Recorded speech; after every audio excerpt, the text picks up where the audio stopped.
Welcome back to Fantasy Central by Horsemen Sports. This is your host, Zach, aka The Oracle. And of course, I'm here with fantasy football guru himself, Hefe. What's going on, fantasy footballers? Hope we're all doing well today.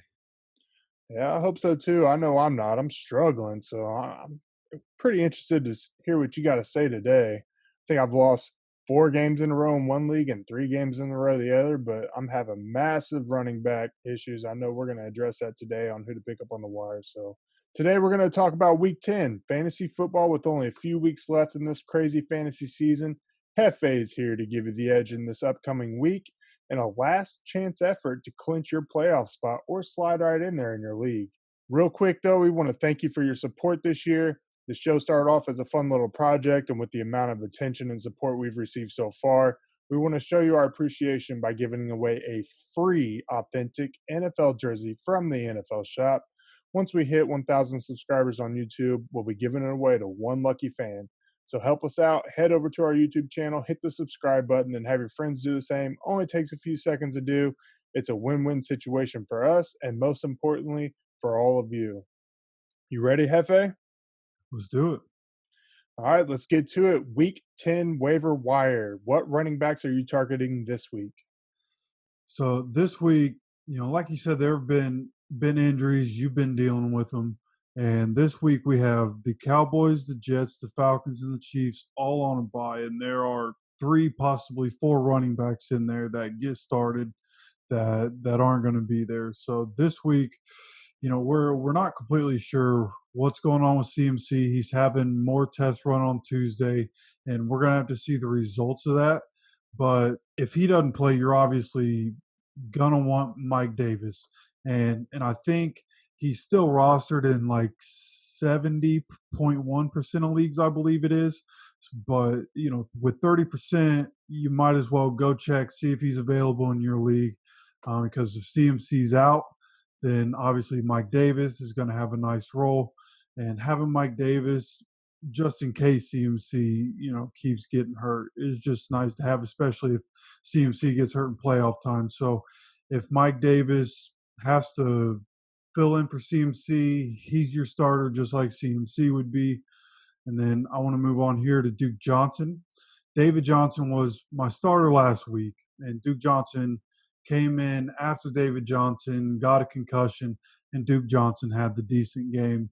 And so I think Duke Johnson is probably going to be playing this upcoming week for David Johnson. And if he's a starter, I like him. Whoever the starter is in that game, I would probably be comfortable starting with this week. But like I said, Duke Johnson, if he's starting, is a guy that I like there. And a guy that I talked about a couple weeks ago, or we talked about a couple weeks ago, was J.D. McKissick. And with Alex Smith getting thrusted into a starting role, I think McKissick's value does nothing but go up. And not that Antonio Gibson's will go away because he hasn't been hugely effective in the past game there in Washington. But J.D. McKissick, we know Alex Smith likes the dump down passes, and the offensive line in Washington isn't great. So I think J.D. McKissick's value currently is at its high. If you have him and you want to sell high real quick to somebody that might need a running back, right now is the perfect time to do it. If you pick him up, I like him as a flex option. He's somebody that I feel comfortable with starting right now, week to week. I think a couple weeks ago, I even said he's good for 10 to 14 a week. That still holds true right now. So, in a week where we have injuries happening and we have guys on a bye, J.D. McKissick's guy, and Kalen Balaj, we'll have to see what happens. Austin Eckler may or may not be coming back this week, maybe another week or two. But Kalen Balaj came out of nowhere and took most of the snaps for the Chargers running backs, which is kind of strange. Justin Jackson, didn't have a role and he got hurt early in the game. Joshua Kelly just doesn't seem to be getting a big role. I don't know why they don't want to give him a big role in the offense, but they're just not. And for a running attack that hadn't gotten much going since Austin Eckler went out, Kalen Balaj gave him a spark, and they were obviously didn't win that game, but gave him a better chance to win that game. So kind of monitor what the coaches are saying through the week. If Kalen Balaj looks like he could be the starter again, then he's somebody that I would definitely put in the lineup, but he's definitely on my radar right now. Yeah, I have to agree with you on all four of those. Mike Davis, he's a formidable running back. He's already proven he can carry the workload with CMC out. So if CMC's not ready to go, he's definitely one to pick up. He'll probably be the number one on the wire. So if you got a good ranking on the wire this week and you need a running back, take him. Even if CMC plays, he may not play as much as normal either. So definitely consider that. Duke Johnson, I like Duke Johnson a lot better than I like David Johnson, even when he's healthy. So if he is playing as a starter, he'll definitely get some points for you. And I agree wholeheartedly with the JD McKissick. Alex Smith, the dude's leg was shattered. He's back. I'm happy for him, but he's not going to be as mobile. So they're going to have to establish that run game so pass rush defense isn't coming straight after him. So look for JD McKissick to definitely get the ball. Like you said, Antonio Gibson still gets his, but JD McKissick, I agree with you. I like it there. Let's move on to wide receivers. Who you targeting this week for wide receivers? So, this one kind of pains me because coming into the year, I was big on DJ Moore, and I thought Robbie Anderson could have a big effect for the Panthers, which he has. But Curtis Samuel has, up to this year, been a bust, and really up to the last like 3 games has been, for the most part, a bust. And but like I just mentioned, 3 straight weeks he's put up decent numbers and was able to sustain that with Christian McCaffrey back in the lineup. Now, obviously, if Christian McCaffrey is out, then Curtis Samuel's value goes even higher. But the way that offense is designed, they seem to like their speedier guys more. And Curtis Samuel and Robbie Anderson seem to be the 1-2 the last couple weeks. So, and Curtis Samuel gets a lot of those manufactured touches, the end arounds and sweeps and stuff like that. So Curtis Samuel's one. If he's available in your league, he probably shouldn't be anymore. So go get him. Another one is going to be Jacoby Myers on Monday Night Football, coming out and helping Cam and the Patriots come back in that game against the Jets. And there's a lot to be said about the fact that they had to come back in that game. But Jacoby Myers had double-digit catches, and he had a good game in the Patriots' last game before that too. So, well, he's getting a lot of targets, and if he's going to keep getting the targets, and he's the only playmaker on that offense, then I'm cool with it. If 15 targets a game, you would think he's going to at least get 7, 8 catches a game. So Jacoby Myers, somebody that's definitely on my radar. Allen Lazard is coming back this week. And, obviously he had a big impact before he got hurt. Aaron Rodgers is quarterback. Allen Lazard, if he's available, go pick him up. Nelson Aguilar, somebody that I picked up in a couple leagues and went ahead and dropped because he hadn't done anything for me since I picked him up. And then as soon as I drop him, he does good things. And it's kind of inconsistent, kind of like we saw in Philadelphia with him. But he's a big play threat and somebody that, if he's available and you need the help, especially this week, then go ahead and grab him. And David Moore, this is kind of one that I've wanted to put on here for a few weeks. He's a receiver for the Seahawks, and you already have Metcalf there. You already have Lockett there, but they pass so much that this David Moore guy has built some trust up with Russell Wilson. He gets a couple catches every week. If you just need somebody, you have guys on bye and some guys that are injured, you need your receiver to fill in. He's somebody that is probably going to get you anywhere between 8 and 12 points. And if he gets a touchdown when you have him in your flex, then there you go. That's even better for you. But somebody that, in a 12-team league or more, then I would definitely be willing to pick David Moore up.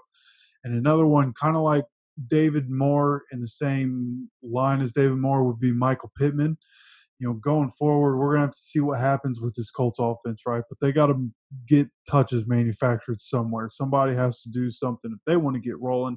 And you would think that that's going to be the second round draft pick, Michael Pittman. And he's a big body.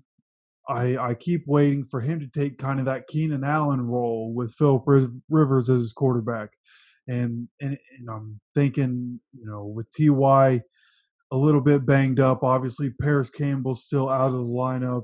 He should be the guy. Obviously, this is a run first, tight end centric offense, but I like Michael Pittman for the last half of the year here. Yeah, it'll be very interesting to see how Michael Pittman does. We've been anticipating him to break out all year. There's been a few games where he's shown promise. He was injured and he just came back. So I really hope he does step up and be that receiver we know he can be.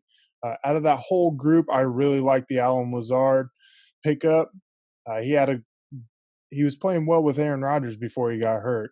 So you would anticipate that to continue, especially now that Devontae Adams is back. That's going to alleviate some pressure off Alan Lazard, and he'll get some touches there as well. But overall, it's a pretty good list. But Jacoby Myers, I agree with you. If they're not getting playmakers and somebody's going to step up and make plays, one would think that they would continue to get the plays. But my only apprehension with that is that with Bill Belichick, it seems like Rex Burkman will come in and have a huge game, go off for like 4 touchdowns, and then you won't see him for 3 weeks. So I don't know what Bill does over there. He does things unorthodox, but he's won 6 Super Bowls for a reason. But they are one of the worst teams in the league right now, and you got to get the ball rolling. So if he's making the plays, I expect him to continue to make the plays. So let's shift gears to tight ends. I know you got a few of them here on the waiver wire. Who are you looking at taking this week? So first and foremost, I think Dallas Goddard has got to be the first tight end off, right? If he's coming back in that Philly offense, Zach Ertz in there, Dallas Goddard is for sure going to be the guy you want. Also, Austin Hooper coming back for the Browns coming off the bye week. They obviously don't have Odell. Good news for Zach and a lot of other fantasy managers. Nick Chubb looks like he's supposed to be coming back. The designation was 4 to 6 weeks. It's 6 weeks. So hopefully Nick Chubb is back for everybody. I have Kareem Hunt in a couple leagues, so I don't mind if Nick Chubb just stays out. But it looks like he's coming back. But that should help the play action game, and I think Austin Hooper is going to be a big safety blanket for Baker Mayfield here. So I like Austin Hooper and also Irv Smith. Kind of like a Noah Fant. Last year we expected him to come in and kind of do a lot. These athletic tight ends, and Irv Smith has been limited because of what Kyle Rudolph has been for the Vikings, and he had a couple effective years, so they kept using him. And neither of the tight ends for the Vikings have really done anything this year until this past game, and there's no telling if they're going to sustain it. There's really no telling. But with as athletic as Irv Smith is, and all the potential that's there, it's somebody that if you need a tight end, like I'm in very deep need of a tight end in Zach's league, and somebody that I'm at least contemplating this week for sure. And the last ones that I have here are going to be Trey Burton and Mo Alley Cox. Jack Doyle looks like he's going to miss Thursday's game almost certainly with concussion. And, you never really know which one they're going to use. But the fact that there's only 2 of them now instead of 3, they could both get a touchdown in this game. Like I mentioned just a little while ago, it's a tight end centric offense. So whether it's Trey Burton or Mo Alley Cox, Trey Burton is another athletic tight end. Mo Alley Cox, former basketball player, huge body. We know Philip Rivers not only likes that, but he needs that. So, Trey Burton and Mo Alley Cox, at least for this week, are going to be 2 guys that I'd be comfortable with picking up and putting in my lineup. Yeah, for sure. And both of those players have put up numbers throughout the season in the games that they've been the 1-2 tight end in the offense, especially not having Jack Doyle in there. Definitely look for them to at least one of them's going to score a touchdown. They always do. And then Dallas Goedert, if he's on the wire, pick him up. In a lot of leagues that I know of, he's not even on the wire because somebody already has him. But if he's there, take him. He's a very good tight end, and Philadelphia loves their tight ends. And I agree with you, with Austin Hooper as well. Odell Beckham Jr. is gone. They need that safety blanket, and he's a big tight end that can get it done. So let's shift gears, move on to starters. Who are you starting this week? So we've already talked about Mike Davis. You're only playing Mike Davis if CMC is out. Also, Duke Johnson. If David Johnson's out, Duke Johnson, definite starter this weekend. JD McKissick and Washington are playing the Lions this week. It's a good matchup. We've already talked about that. JD McKissick, I like him at least as a flex. And the last running back that I have here as a starter is going to be Zach Moss. And we've talked about how the Bills need to give him the job over Devin Singletary. And I think that it's finally happening. The Bills are finally doing the things that are going to allow them to win games. And if Zach Moss is starting, then I like Zach Moss as a starter in my lineup. They play the Cardinals. This should be a very high scoring game. So Zach Moss definitely somebody I'm more than comfortable with starting this weekend. Yeah, for sure. I mean, like you said, you already hit on the other three. And then I do like Zach Moss. I was able to pick him up last week, a couple weeks ago. So he definitely filled in nicely for me there. I anticipate that to continue. As far as wide receivers, who are you looking at starting this week? Well, I want to go right back to that Cardinals game with the Bills, and I like John Brown. You know, John Brown coming off a good week, and I told you last week, whoever the number two is going against the Cardinals is probably going to be on the list every week, and this isn't going to be any different. John Brown should have a big game. You know, I don't think Stephon Diggs is going to have huge impacts. He might get Patrick Peterson one or two times in this game, but I think John Brown is going to get a lot of targets in this game. And then we already talked about Curtis Samuel. I think he's probably going to have a decent game here with the way that it's just gone over the last couple of weeks. Curtis Samuel's been getting a lot more looks than DJ Moore overall. So I like Curtis Samuel here. Also, Will Fuller, somebody that, we've all thought as fantasy footballers over the last couple of years since he got drafted could be a huge asset. And he finally is staying healthy. So he's finally a decent asset. Unfortunately, the team around him isn't as great. So the opportunities haven't been as great. But Will Fuller, somebody that going against the Browns here, I'm more than comfortable at least putting in my flex spot. And, the Seahawks defense is the Seahawks overall remind me of the 2000s Colts with Peyton Manning, where, the only reason they were able to win games was because of Peyton Manning's greatness. The defense was atrocious and ended up losing games for them in the playoffs, right? Well, this is what we're seeing with the Seahawks. The Seahawks defense is so terrible. So I'm more than comfortable with starting any Rams player this week. Anybody you just want to throw that name out there? Yeah, there's a chance they score a touchdown because of the Seahawks defense. So you're definitely starting your Cooper Cups and your Robert Woods. And if you're in a deeper league and you really need to, start a Josh Reynolds or a Gerald Everett at tight end, maybe. And then moving on here to in the same game, I think DK Metcalf is going to get shadowed by Jalen Ramsey here. So Tyler Lockett is the guy that for the Seahawks, I'm comfortable with playing him. He should get a lot of targets in this game. Go ahead, play him. And then you have Jerry Jeudy. I was down on Jerry Jeudy just a couple weeks ago. I released him in one of my leagues. I was kind of desperate in that league and trying to find answers. But nonetheless, I dropped Jerry Jeudy. And since then, he's had 24 targets in his last two games, and they play the Raiders this upcoming week, which is a middling defense. I won't say it's atrocious. With Jonathan Abram in there for the Raiders, they're a much better defense, and he's healthy right now. But ever since Jerry Jeudy moved from the slot to the outside position, 24 targets, he's been really effective. I don't think this is going to be any different. So you're starting Jerry Jeudy. Yeah, for sure. I really like the Tyler Lockett one. Jalen Ramsey is one of the best corners in the entire league. He would definitely be shadowing DK Metcalf because he's just an absolute freak. That'll open up Tyler Lockett. I agree on the Rams players. In the same breath, I'm going to say start Jared Goff. He should have a huge game. It's going to be another shootout against the Seattle defense. And then Will Fuller, more than capable of having a huge game at any given time. And I also like John Brown. I like John Brown a lot. I drafted him in one of my leagues. He's been on my roster in both my leagues. He's currently on the other roster right now. I've liked John Brown all year. When he's healthy, he is more than capable of scoring multiple touchdowns in a game. So, all right, moving on to sitters, must sit players, people you want to avoid starting this week because they're just not going to get you jack shit. So let's start with running backs. Who you sitting on the running backs?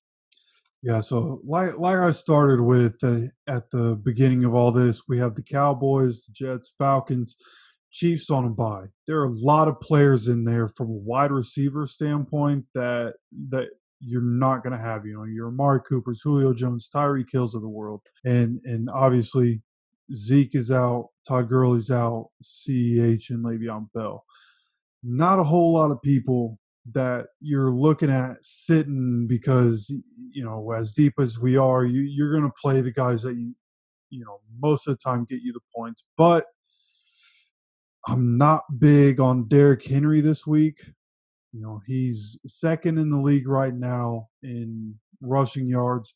So I can understand the temptation. He's Derrick Henry. He's a freak.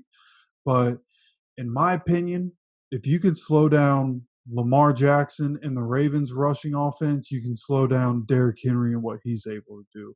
So I think Derrick Henry should be sat this week. You know, maybe he falls in for a touchdown. That's completely possible any given week.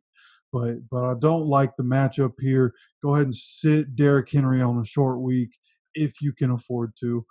And then, you know, we talked about Zach Moss, and over the weeks, we talked about Zach Moss needing to take that job from Devin Singletary. So I'm going to say Devin Singletary has to sit here.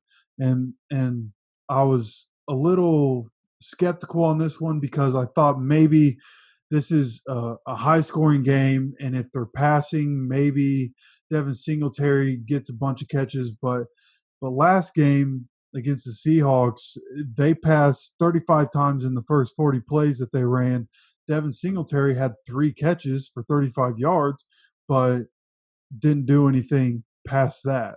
And so that's concerning. If they're just going to start doing Zach Moss as a 3-down back, I don't blame him by any means, but that means Devin Singletary has no fantasy value, and that scares me. And so I'm weary of him this week. And so I'd go ahead and sit him this week. Yeah, again, I agree with you on both of those. I haven't been a huge fan of Devin Singletary, and it definitely looks like Zach Moss is stepping up to the plate. So you do have to be very weary with him. And Derrick Henry, it's hard to sit him because he was last year's leading rusher and he's just an absolute monster. But there have been multiple games throughout the season where teams have shut him down.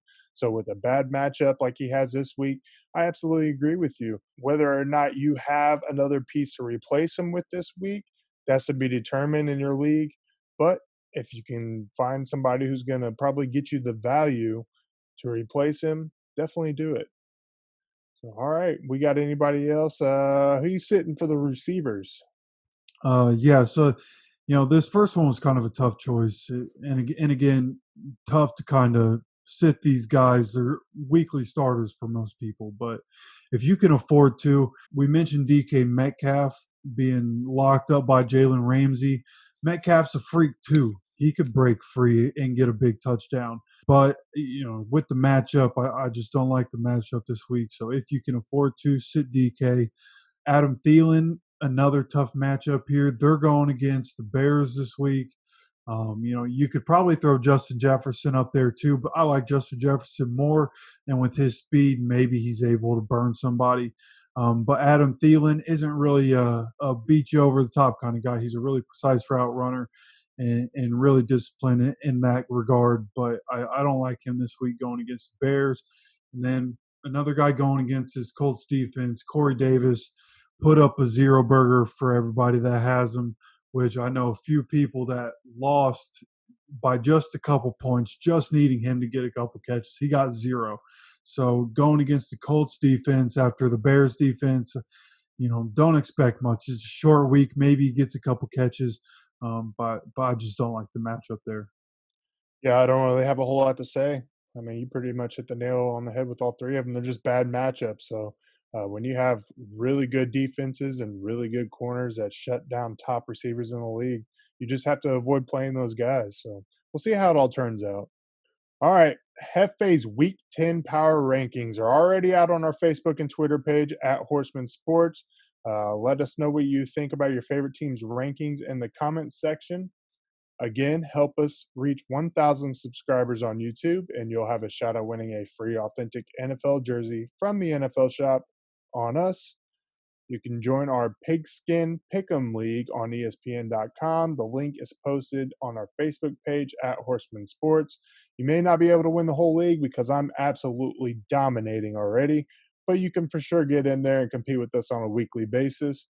Hefe, you got any parting words you want to throw out here? Not really, man. Just have a good weekend. There's some guys getting healthy. We mentioned the Nick Chubb thing. Austin Eckler should be back soon.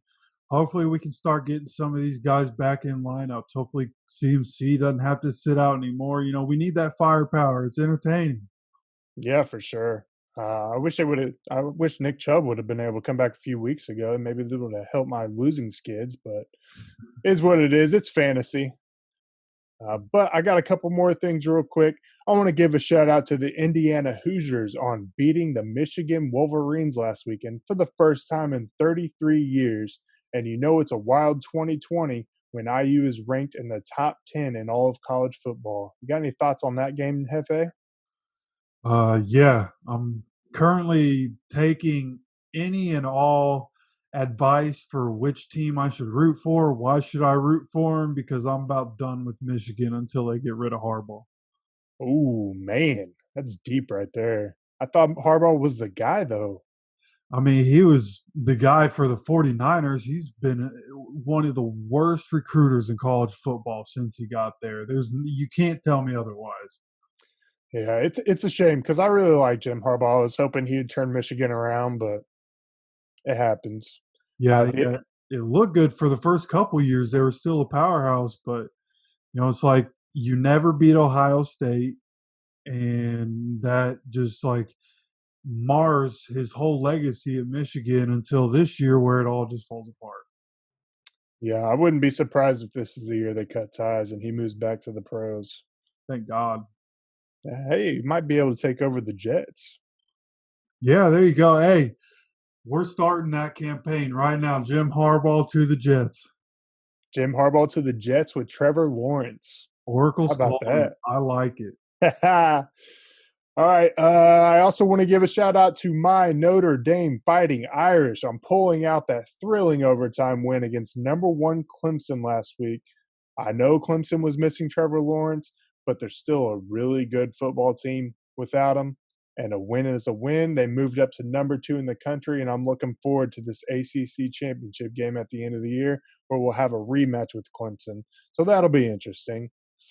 What do you think about the Irish, Jeff? Notre Dame.